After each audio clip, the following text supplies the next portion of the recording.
الرحمن الرحیم سورة فرقان. سورة فرقان دا مکی سورت او دا سورت تقریبا دا دور دے چې کم دور کې سورہ مومنون نازل دے، تقریبا په مکه کې متوسط دور، دا درمیانه دور چې کمو دا دور کې نازل.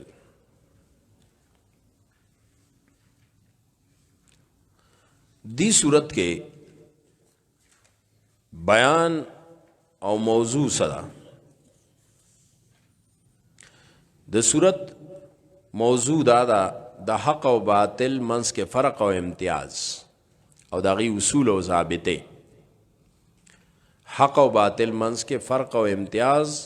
او داغي اصول او ضابطه دلته خي. د کمخ کې قانون بیان شو سورہ مومنون کې د معاشره او سورہ نور کې د نظام سیاست مدنی. التا معاشره معیارات دادی عوام د پدی معیارات باندې معاشره کې ژوند تیر کی دا صفات د ځان کې پیدا کی. نو سورت نور کی وی حکومت د معاشره د بچو حفاظت د پاره قانون انسداد بد اخلاقی نافذ کی. نو دلته اوسوي چې د حق نظام او د باطل نظام، د حق عقیده او د باطل عقیده منځ کې فرق سره، دا فرق پیژندل ضروری دی. فرق به پیژندل پکاري ضروری شی دا بنیادی ضروری خبره. او دغه فرق اصول سری او ضابطی سری ادي صورت کې خی.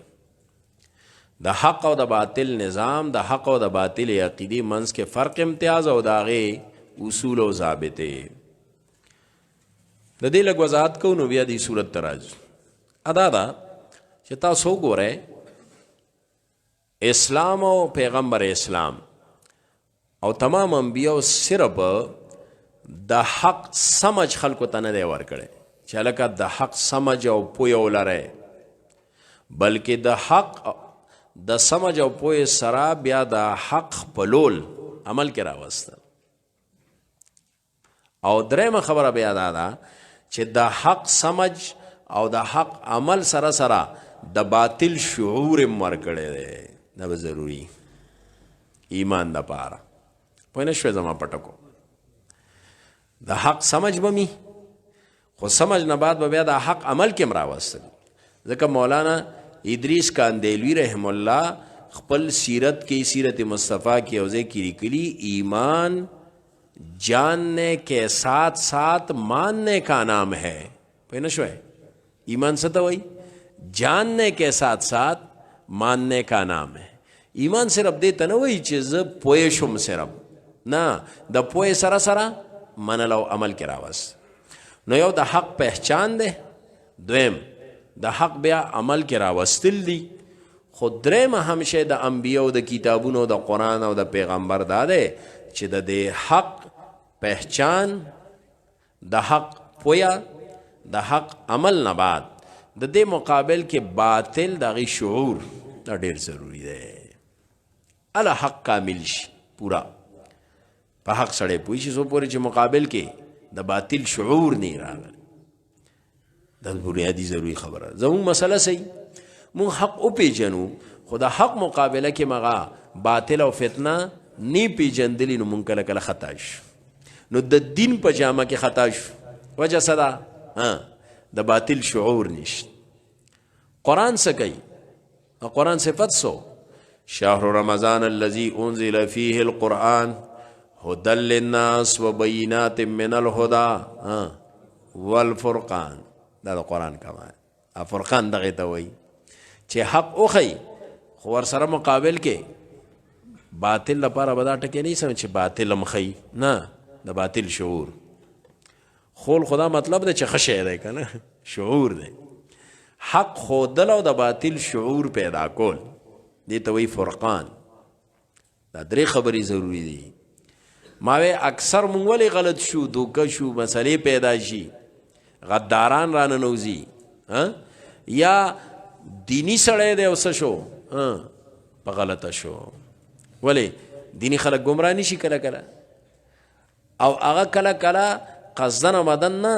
غیر شعوری طور گمراهی پسند نه پویږي چې زه څه کوم، خولې نه داسې خبرې وځي. وجه سي په دې پوهیږئ وجه دا ده چې دغه طالب صاحب دا مولوي صاحب دا اجي صاحب دا تبلیغي صاحب دا مذهبي صاحب د حق پہچان خو کولی شي هغه عملي کړی دی خو د هغې مقابل کې د باطل شعور نشته نه پیچ اسې ډېر خلک کم کم به درته وایم چې څنګه سړی دوکه کي او د دین په جامه کې مذهبي خلک دوکه شي دې وجې نه د قرآن د پیغمبر اسلام او د تمام انبیاو کار څه دی حق پہچان د حق بیا عمل او دریم کار د حق مقابل کې د باطل شعور دا صورت دقه شعور ورکوي مخکې نظامونه بیان شو مومنون کې د معاشره او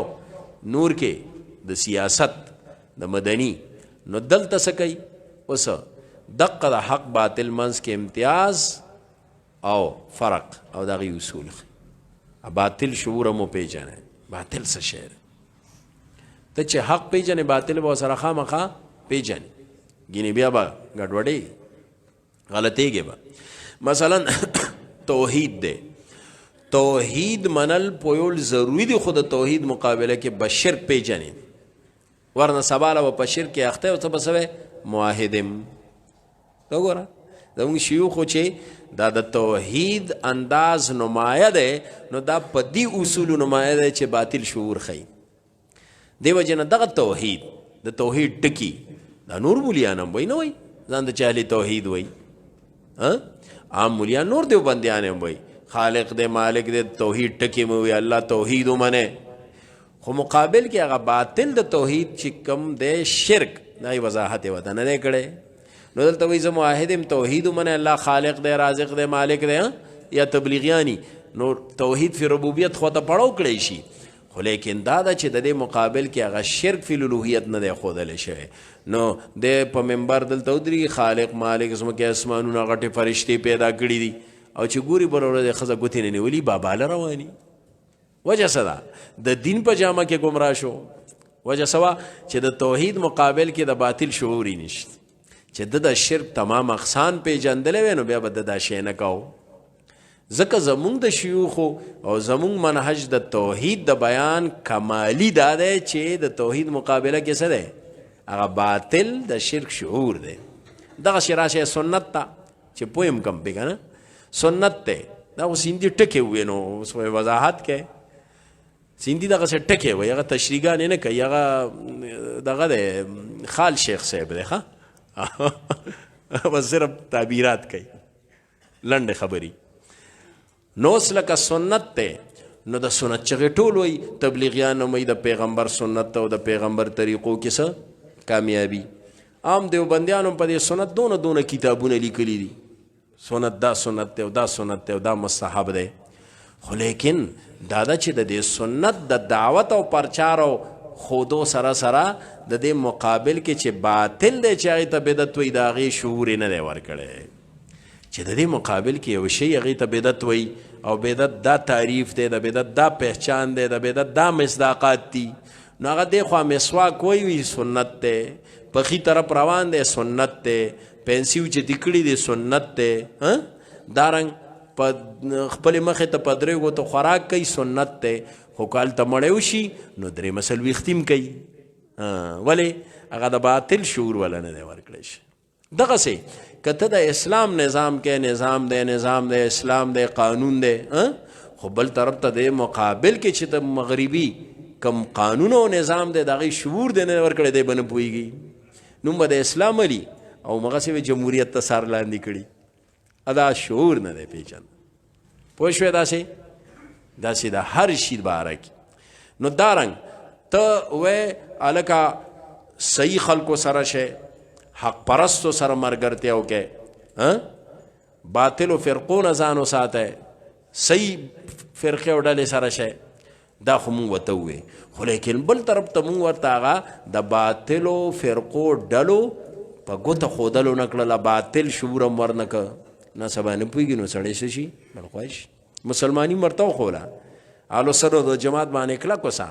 خو لیکن بل طرف ته دا ده چې هغه نور باطل فرقې د وضاحت مونږ نه که د باطل شعور رانغی نو سبا له شیعت نه متاثر شي قادیانیت نه متاثر شي سبا له نور نوی جدید غامدیت نه متاثر شي هغه شعور د باطل وسره نشته دا بنیادی خبره ده. نو دا اصول دي. دقه سوره فرقان سیندی سوی دا کار کوي. ځکه شروع وکړه تبارک الذی نزل الفرقان، دا فرقان والا کتاب دی، فرقان کوي د باطل شعور و د حق سره خی دا کار وای. نو بهرحال دی صورت کې دا خبره ده او دی صورت کې ورسره د دغه حق او باطل فرق امتیاز اصول ضابطو سره دا خی چې د اتباع نور الهی چې کوم مخکې بیان شو دغه نظام دا یې سموانی دي کنه. نو دی صورت کې دغه موانع او رفع کوي. هغه موانع چې کملار کې رکاوټونه دي دا غیر رفع دی صورت کې. او ور سره دا خبر دی صورت کې خی چې مخالفین نور، مخالفین د دی نور او نظام اپ توحید قرآن او رسالت کی شکوک شبات چي خلکو زړونو کې. نو دی وجه نه دی صورت کې به مسائل ثلاثه بیان کی، توحید، قرآن او رسالت، او پای باندې شبهات دغه جوابونه. ځکه چې دغه مخالفین د دې درو شی مبارک خاص کر د خلکو منځ ذهنونو کې شکوک شبهات اچي، نو دغه شبهات د پکې نو دې کې زه پځې چو ګوره پر رسالت اعتراضونه جوابونه دي لکه کله دا وای وقال الذين كفروا ان هذا الا افك افتراه، قرآن باندې اعتراض. کله پیغمبر باندې وقالوا اساطير الاولين اكتتبها فيتملى عليه بكره واسيلا. دارنګ بل وقالوا ما لهذا الرسول ياكل الطعام ويمشي في الاسواق. دارنګ دا ټول شبهات او اعتراضات په توحید باندې، کتاب باندې او پر رسالت باندې. او ور سره دی صورت کې یو اهم غټ بل بنیاد بل عنوان د عباد الرحمن او عباد الشیطان منس کې فرق دیم خولې ده. عباد الشیطان سوق دی او عباد الرحمن سوق دی. نو دا فرق هم خولې ده او پیژنه دا څه د پاره د تا تر ډلو پہچانو کې چې دا صحیح ډلی دا غلطی ډلی. سباله چرته په غلطه ډله غلط شخص په غلط فرد باندې دوکه نشي. نو عباد الشیطان او عباد الرحمن دای فرقونه خولی. ا د دې سورۃ اخر کې بیا خی رکوګانو لرازو بیا اخر کې بیا دغه صفات بیان کړي د عباد الرحمن او د عباد الشیطان غ فرقونه دي. هغه صفات چې سړی وګوري په دې صورت کې نو بس دای حاصل بدای بس حاصل. عباد الشیطان چې دي دای نه خدادي او رویه دای د دې صورت کې بیا ګوره یو دا چې دی قرآن ته خود ساخته وي ان هذا الا افک افتراه یو رویه دا نه خدا. دویم وقالوا ما لهذا الرسول ياكل الطعام، پیغمبر باندې اعتراضونه او انکار. دارنګ وقال الذين لا يرجون لقانا لولا انزل علينا الملائكه، مطالبه غلطی کوي فرشتہ ولی ناراضي. نامک کې قرآن خود ساخته، دویم رسالت باندې اعتراض، دریم مطالبه غلطه، سلورم وقال الذين كفروا لولا انزل عليه القرآن جمله واحده، په یو ځای ولی ناراضي. بل واذا راك ان سره آیات نمبر نبی علیہ السلام پس استهزاء خنداگان و استهزاگانی کوي پیغمبر پس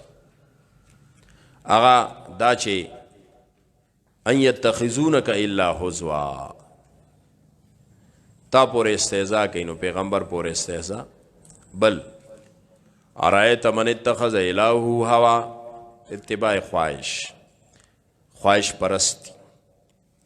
دا سګڼ دی صورت کې بیا ته ورپسې ګوره ښه شته پکې دا ډول دا د دی دا عباد الشیطان نخي. د دې مقابل کې اوس عباد الرحمن. نو ګوره عباد الرحمن خولی دي خو مقابل کې څوکړه فرق د پاره عباد الشیطان مخول ولې فرقان دی کنه د باطل شعور هم ورکوي. وس عباد الرحمن کې وګورئ دا څونه صفتونه بیان دي حاصل به دی و عباد الرحمن الذین یمشون علی الارض هونا دا څه صفت شه په دې کې وقار سنجیدگی او وقار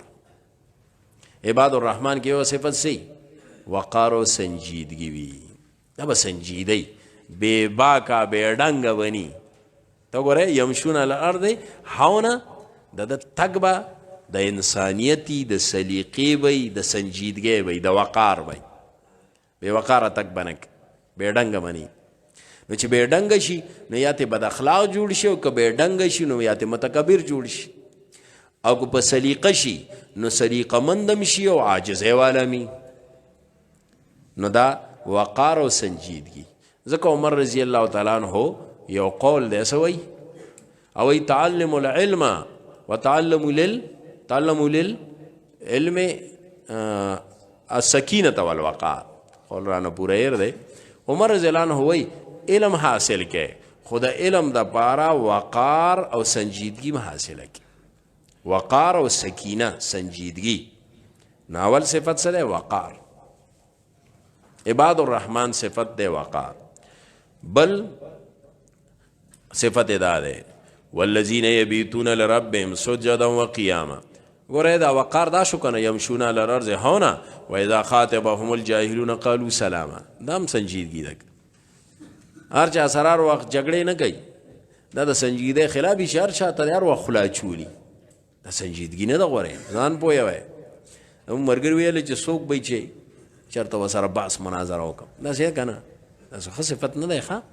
دا باس مباحثه چې کله ته مجبور شې کې با هر وخت خلا چول دا سنجیدګي نه ده دا نه چې مولوي صاحب درس ته ناست دی او روزانه لوډ سپیکر لګولی دی بل کاری نشته نن هغه ډزه وه هغه بل هغه ډزه وه چاته یې خوله چولي اذا خاطب الجاهلون قالو سلام سنجیدګي ده هغه چې کله سپی دی وی غپل نو بیا به څه کورې کوې هسې به ځان ته شیخ القرآن رحم الله وی د هغه په ریکارډ ده دا خبره چې وی بعضې سړی وی چې څوک شته چې ټوکری مې کي نو ځان به په زور نه ټوکری کوې سنجیدگی به ځان کې پیدا کی وقار او سنجیدگی ستا به تک د انسانانوي ستا به خبرې د انسانیتي خاتم الجاهلون قالوا سلاما دا مطلب خبرې به د سنجیدګۍ د وقار او بل والذین یبیتون لربهم سجدا وقیاما د شپې الله ته ودرېدل عبادت د شپې عبادت د ورځې خو کوي د ورځې خو هر مسلمان کوي خدا خو عباد الرحمن دی نو دی به څه کوي د شپې مدرېږي الله ته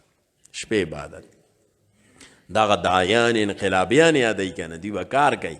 لکه څنګه د صحابه کرامو صفت سو رهبان اللیل او فرسان النهار نو چې کوم سړی میدان دعوت میدان انقلاب کې کار کوي نو دا به یبیتون لربهم سجدا وقیاما او بل والذین یقولون ربنا اصرف عنا عذاب جهنم والذین اذا انفقوا لم يسرفوا ولم يقتروا وكان بين ذلك قواما پدې کې به د انفاق صفت بخیل کنجوس بني بخیل کنجوسونو بس دی بیا کار نشي کولی ځکه د دعوت د پاره د سخا مزاج پکاري سخی صفت والا سړی تاسو ګورئ کم سړی په طبیعت کې کنجوسی ده کنه نو چې څنګه دی مال نه لګي داسې دی چاته دینم نه ښیي ای کنجوسی خیال دی نو د سخا دا صفت دا بیا مالم لګی علم هم خورئ دی وجه نه کومو خلکو د مثلا دعوتی تعلیمی کار کې ډیر کار کړی دی دا د دې نه خره چې دا سړی څه دی دا سخي دی سخاوت صفت پکې هم د علم سخي دی هم د مال سخي نو دا یو بنیادی خبره چې د کې به سخاوت صفتی که سخاوت نو د دای نشي جوړی دی د کنجوسی دی وینه د علم د ما سره دا ولی بل جنت ته ځي به زه بستم ولی بل خشو زه بس کافي یم ښه شویم صحیح شویم د کې کنجوسی نو دا سخاوت والا صفت دای له ډېر ضروري دی بنیادی دی او بل صفت والذین لا یعدون مع الله الها آخر ولا یقتلوا النفس التي حرم الله الا بالحق ولا یزنون هغه دا یو دا چې شرک نه کوي شرک به نه کوي عباد الرحمن او بل صفت دا دی چې د معصیاتو ګناونو بغاوتونو ظلمونو بس دا یو عباد الرحمن به ظالم نه دی به ګناونه نه کوي بغاوتونه علی الاعلان دا شی نه بنک دا صفات او دا سنورم دا د عباد الرحمن صفت دی صورت کې بس دغه خبره کوله نو د اوله رکو کې اوس راش دقه خبره کوي چې دا حق باطل منس کې امتیاز او فرقان ناول صورت شروع ادا کړ نزل الفرقان علی عبده دې کړل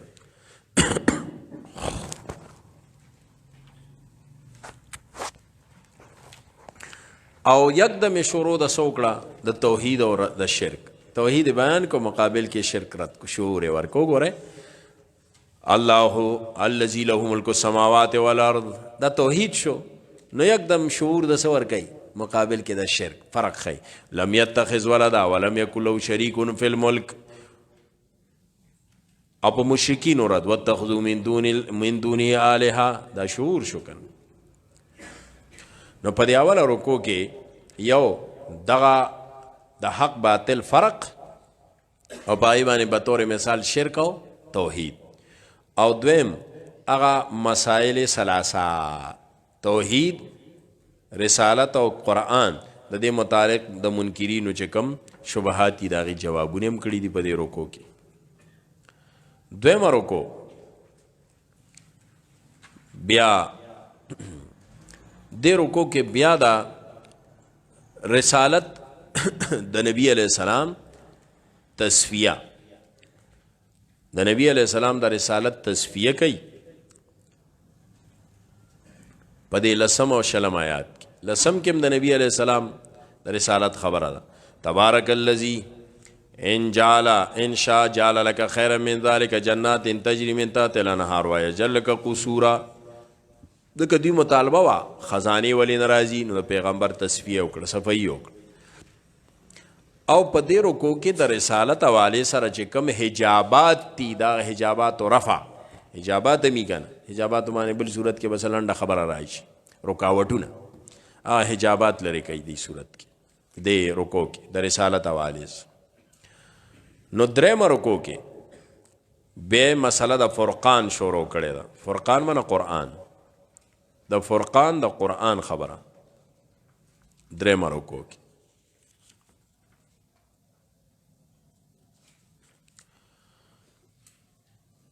د قرآن متعلق خبرې دی ورکې ټولې وګوره د آیت نمبر 32 کې وقال الذين كفروا لولا نزل عليه القرآن جملة واحدة دا هم د قرآن متعلق نو د فرقان تصفیه کوي په قرآن چې کوم شبهات اعتراضونه دي د جوابونو رفع د حجاباتو چې په دې کې کوم حجابات وګوره دا حجاب دی کنه دا قرآن یو ځای په یو ځای ولې نه نازلېږي نو خلکو ته دا خبره حجاب کړه د قرآن منلو کې نو الله ته حجاب لري حجابات رکاوټونه اعتراضات او شبهات او جوابونه سلورم رکو کې دا سلورم رکوم مسله هم د دې کتاب الله دا د فرقان خو سره تذکیر به ایام الله ورکړي تذکیر به ایام الله د مخکینو قومونو د عذابونو تذکرہ چې وګوره هغوی دغسې حجابات اعتراضات کوله لونی ول پنځم رکو کې بیا تصفیه د مسلې توحید او د هغې حجابات لرې کوي شپږم رکو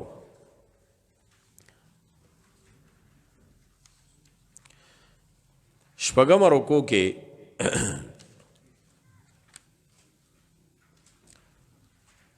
بیا بیان د دغه عباد الرحمن او دغه صفات د فرق د پاره د عباد الرحمن صفات بیانې